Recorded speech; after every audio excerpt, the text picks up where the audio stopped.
오늘 본문은 입에 담기도 끔찍한 사건을 우리에게 보여주고 있고, 성경 기자도 오늘 본문 마지막 절 30절에 이렇게 말하고 있죠. 30절을 보시면 그것을 보는 자가 다 이르되 이스라엘 자손이 애굽 땅에서 올라온 날부터 오늘까지 이런 일은 일어나지도 아니하였고 보지도 못하였다. 전대미문의 사건이다.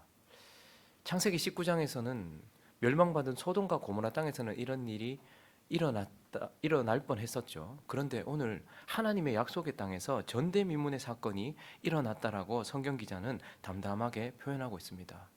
한 레위인이 여부스라는, 그 당시에는 이제 이방인의 땅이었던 그곳을 지나서 기브와 베냐민 지파들이 살고 있는 자기 동족의 땅에 갔는데 아무도 그를 환대하거나 손님을 대접하지 않았던, 그런데 거기서 더 넘어서 학대하고 그들을 쳤던, 그래서 자기의 육체적 정욕이기도 하고 첩이었긴 했지만 어쨌든 레위인의 부인이 그 사람들에게 집단 성폭행을 당하는 사건, 그리고 성폭행을 넘어서 결국 살해당하는 사건, 그리고 그것이 너무 분하고 또 이것에 대하여서 너무 억울한 것을 표현하기 위하여 그 여자를 12토막 내서 이스라엘 땅 전체에 뿌린 서신으로 사용한 사건, 전대미문의 사건입니다. 지금으로 말하면 한 목회자가 물론 첩이긴 하지만 어쨌든 사모와 함께 여행을 하다가 한 교회 근처에 머물렀는데 성도들이 사모를 데리고 가서 윤관을 하고 결국은 밤새도록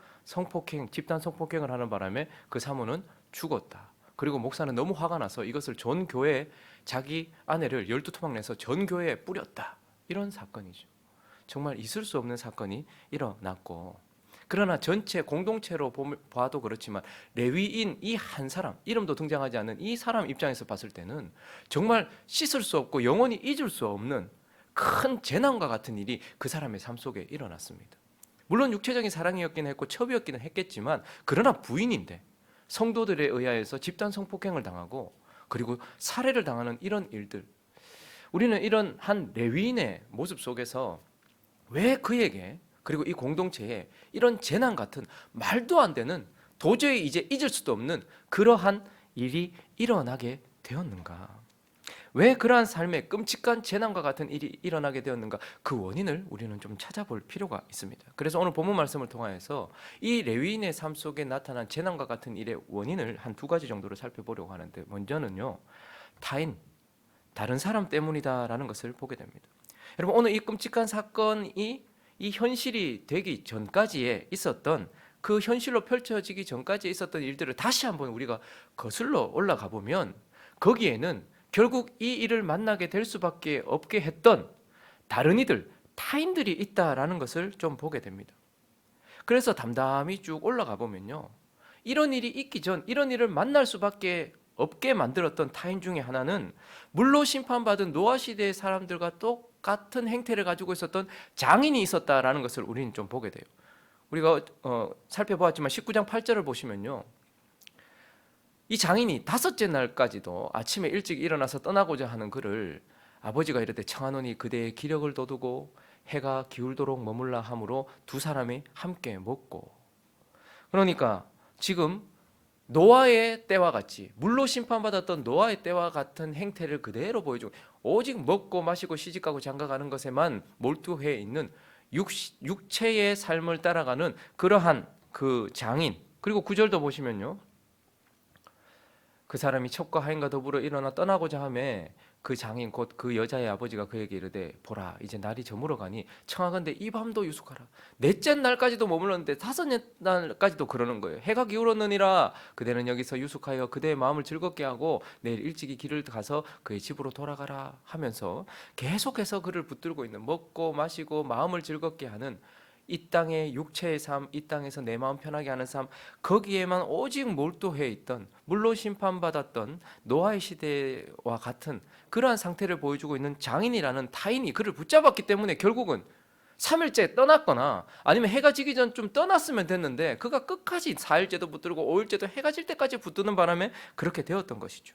그리고요, 직접적인 이유는 또 다른 타인이 있죠. 오늘 22절에 보니까요, 그들이 마음을 즐겁게 할 때에 그 성읍의 불량배들, 지금 기브아 땅의 베냐민 사람들이죠. 불량배들이 그 집을 에워싸고 문을 두들기며 집주인 노인에게 말하여 이르되 네 집에 들어온 사람을 끌어내라. 우리가 그와 관계하리라. 그러니까 지금 동성 성폭행을 자행하려고 하고 있는. 그래서 이 사람들은요, 불로 심판받은 창세기 19장에 나오는 소돔 땅에 있는 사람들과 똑같이 육체의 정욕에 빠져 있는. 그래서 여기 불량배라는 단어가 아느쉐라는 단어인데, 이 단어는요, 치유 불가능한 병에 걸린 이런 뜻입니다. 그러니까 죽을 수밖에 없는 인생인 이런 뜻이거든요.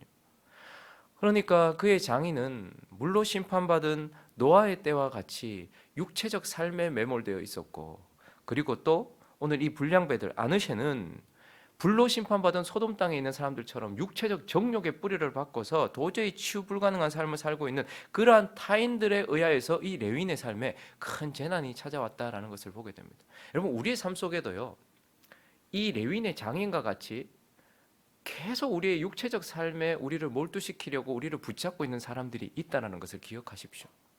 그리고요, 소돔과 고모라 땅에서 멸망받았던 그들과 같이 창세기 19장에 있었던 그 사람들과 같이 우리의 삶에 자기의 육체의 정욕을 채우기 위해서 우리의 삶에 재난 같은 일을 가져다주는 이러한 불량배 같은 사람들이 우리 주변에 있다라는 것을 기억할 필요가 있고, 이 레위는 그런 사람들에 의하여서 결국은 이 삶의 큰 재난을 만나게 되었다라는 것을 보게 됩니다.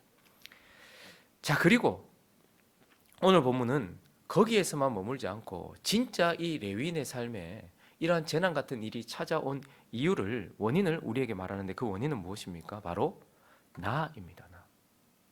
다른 이가 아니고 나라라는 것입니다. 여러분, 우리 삶에 재난 같은 이런 일을 가져다 오는 타인들이 분명히 있습니다. 우리 삶을 가만히 거슬러 올라가 보면 그 사람이 이렇게만 하지 않았더라도 라고 생각되는 그런 타인들이 있는 것은 사실입니다. 그러나 오직 그것만입니까? 진짜 그것입니까? 진짜 이유는 다시 한번 돌아볼 필요가 있어요. 우리가 이러한 일이 현실로 펼쳐지기 전에 그 일을 앞으로 거슬러 올라가서 우리가 한번 살펴봤잖아요. 근데 이번에 다시 한번 거슬러 올라가 보면서 이번에는 육체의 시각이 아니고 영적인 시각으로 다시 한번 올라가 볼 필요가 있어요. 왜 레위인의 삶에 이런 재난 같은 일이 일어나는지 다시 한번 이 일이 일어나는 과정들을 거슬러 올라가서 영적인 시각으로 살펴보면 5절과 6절을 다시 한번 볼까요? 넷째 날 아침에 일찍 일어나 떠나려고 했어요. 그런데 그 여자의 아버지가 그의 사위에게 이르되 떡을 조금 먹고 그대의 기력을 돋운 후에 그대의 길을 가라, 이렇게 붙잡았단 말이죠. 그랬더니 협박한 것도 아니고 억지로도 아니고 두 사람이 앉아서 함께 먹고 마셨던 것은 그 장인이 그를 협박하여 끌고 있었던 것이 아니고 그가 선택했던 것이란 말입니다. 내가 넷째 날만 출발했었더라도 이런 일을 안 당했을 텐데 라고 생각할지 모르겠지만, 그 두 사람이 앉아서 먹고 마셨다라는 것은 그가 스스로 그 장인이 말했던 그대로 그 유혹, 그 어떤 그 권면에 자기 자신이 선택을 했단 말입니다. 내가 넷째 날도 먹고 마시기로 선택을 했고 그 밤에 유숙하면서 그대의 마음을 즐겁게 했던 것을 우리는 보게 되는 것입니다. 그래서 6절을 보실까요? 6절을 보시면 두 사람이 앉아서 함께 먹고 마셨다라고 말해요. 그러니까 그냥 억지로 입에 쳐넣은 것이 아니고 그가 스스로 먹고 마시면서 자기가 선택했던 그 선택 때문에 넷째 날이 지나가 버렸다라는 것입니다. 그러면 다섯째 날은요? 8절을 한번 볼까요?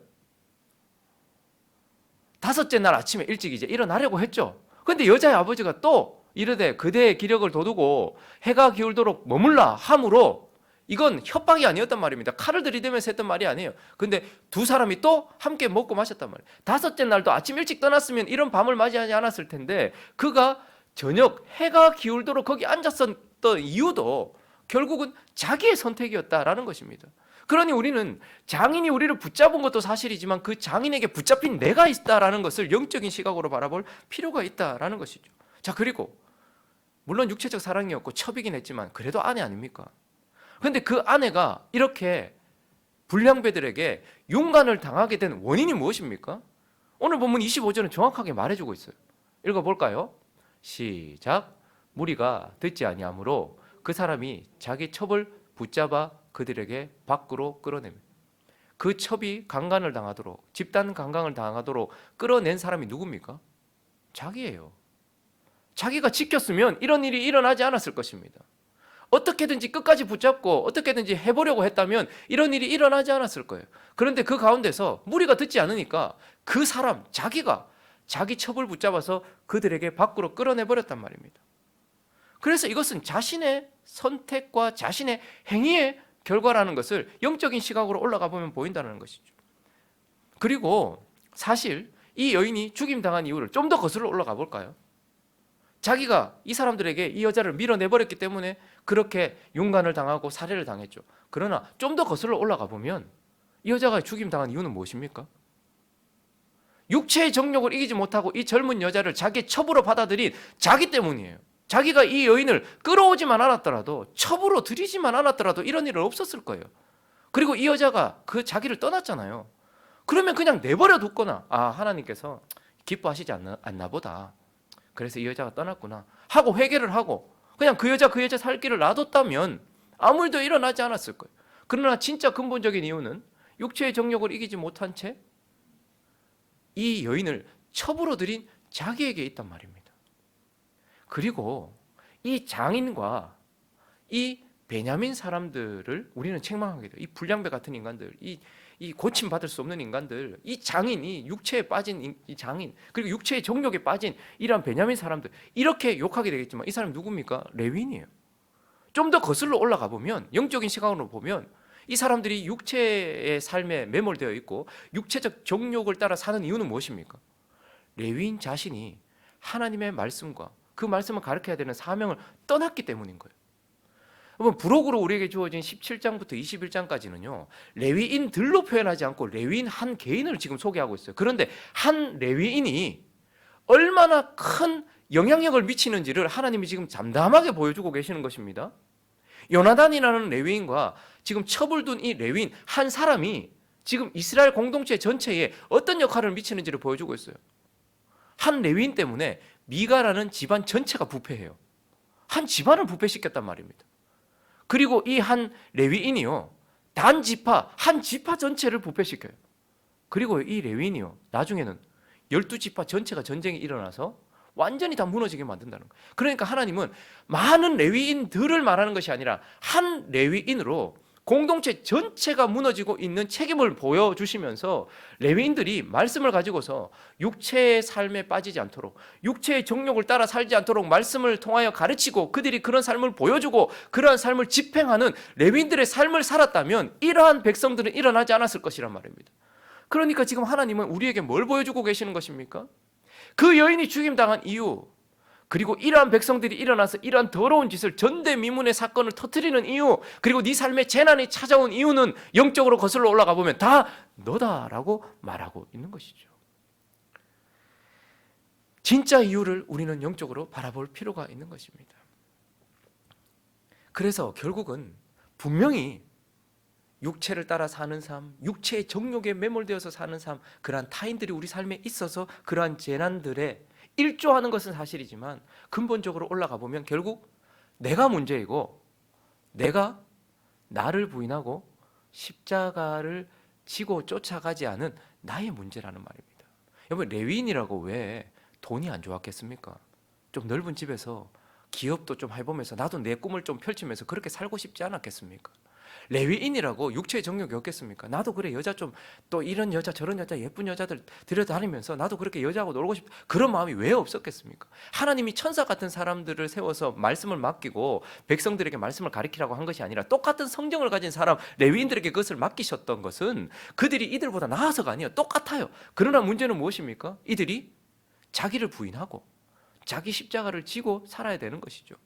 세상의 소금과 빛으로 부른 저와 여러분이 세상보다 나아서 우리를 부른 것이 아니고, 우리도 세상 사람들과 똑같이 우리도 저렇게 세상을 추구하고 살고 싶어요. 우리도 쾌락을 추구하면서 살고 싶단 말입니다. 하루 종일 먹고 마시고 시집가고 장가가고 내 마음 즐겁게 하는 일을 위해서 살고 싶고, 우리도 육체의 정욕, 저 즐거운 것들을 따라서 살고 싶지만, 그러나 하나님은 우리를 부르신 것이 우리가 그렇게 살려고 하는 것이 아니라 그랬던 우리를 부인하고 자기 십자가를 지고 살게 하시는 거예요. 그래서 그리스도인들에게 재난이 찾아오는 이유는 이러한 불량배들이나 이러한 장인들 때문이 아니고 결국은 내가 나를 부인하지 않고 옛사람을 부인하지 않고 내 십자가를 지지 않았기 때문에 내 삶에 이러한 전대미문의 사건이 일어난다라고 말씀해주고 있는 것입니다. 말씀을 정리하겠습니다. 여러분, 나라는 존재, 그리스도인이라는 존재, 그리고 나라는 삶은요 하나님이 주인이시고 우리가 청지기인 밭, 동산으로 생각하시면 됩니다. 그러니까 나라는, 저는 하나님이 주인이세요. 명의가 하나님이시고요. 그러나 내가 청지기로서 돌보고 씨도 뿌리고 거름도 주고 뭐 김도 메고 하면서 가꾸어야 될, 하나님의 명의로 된 내가 가꾸어야 될 밭이고 하나님의 동산이에요. 그래서 이 동산에서 나는 모든 열매들은 우리에게 책임이 있습니다. 청지기는 노예가 아니고 주인의 것을 자기의 것으로 생각하고서 주권을 가지고서 움직이는 사람을 말하는 것이거든요. 그러니까 이 밭에서 나온 열매는 그 청지기의 책임이 있는 것입니다. 우리가 육을 심고 육을 뿌리고 육을 가꾸면 우리의 삶에는 육적인 것과 함께 육에 대한 심판의 열매를 거두게 돼 있단 말입니다. 그러나 내가 나를 부인하고 십자가를 지는 삶을 살며 내 밭에 그러한 것을 뿌릴 때에는 우리에게 그리스도의 열매가 맺혀지게 된다라는 것이죠. 그러니 우리가 와, 어떻게 이런 일이 내 삶 속에 있지? 하나님 뭐 하시지? 돌아가셨나? 주무시나? 이렇게 말할 것이 아니라 이 레위인과 같은 재난을 만났을 때에 우리는 그것을 거꾸로 거슬러 올라가 보면서 왜 오늘의 현실이 내게 왔는가를 영적인 시각으로 바라보면서 거기에는 내가 있고 거기에는 나를 부인하지 않은 내가 있으며 거기에는 십자가를 지고 쫓아가지 않은 내가 있다라는 것을 기억하시면서 우리의 삶을 한번 돌아보는 저와 여러분 되시기를 예수 그리스도 이름으로 축원합니다.